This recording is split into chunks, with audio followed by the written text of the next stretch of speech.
What's going on, guys? Coach MANdler here, Team Soul Patrol.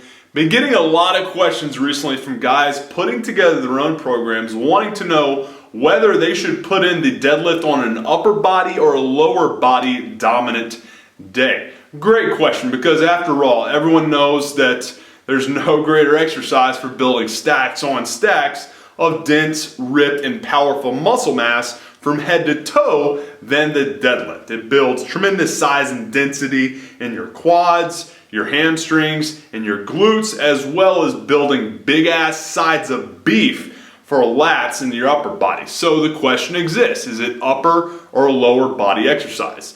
The answer is it's a total body exercise, but how I dictate all of my core lifts, whether they're going to be an upper or lower body dominant day, is based upon the muscles that show up as weak point muscles that are the biggest limiting factors within that lift. So what I'm going to do is I'm going to explain exactly what I mean by that, as well as put together a very simple routine that you can do for your deadlifts in today's video. So check out this routine. I'll explain everything about it and why you should be plugging in the deadlift as a lower body dominant day. And I can guarantee you, once you start plugging these in, you're going to see tremendous results, not only in your size and density, but also your strength, speed, and explosiveness.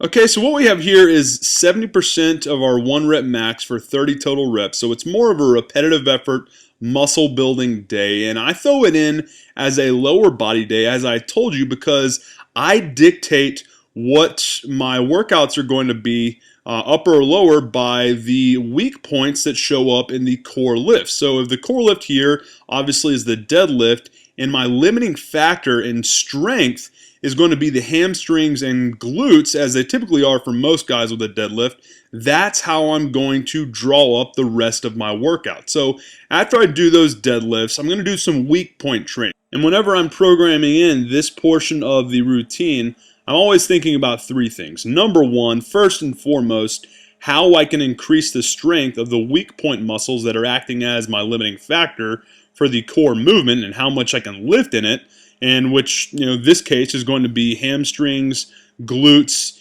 and quads, all which are going to be addressed by doing this overhead step up. 2, the amount of time under tension that you're placing upon these weak point muscles is going to enhance the amount of growth that you can experience in the areas that you are addressing them in. So, obviously quads, hamstrings, glutes, all going to force a lot of growth in that by working on them as weak point muscles. And 3, if you're going to notice something about these workouts, these weak point training circuits, is that they are in fact circuits, all right? They are all about keeping that heart rate up, which over time, if you do that, will definitely enhance your metabolic rate, so that you're not only building muscle and patching up those weak points, but you're also going to be burning a ton of body fat at the same time.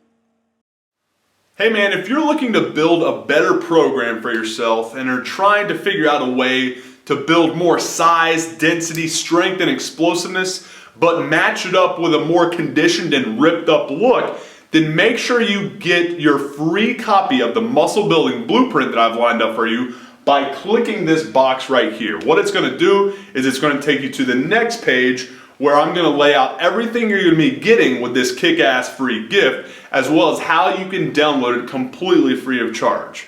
Appreciate your time, guys. Have a good one. MANdler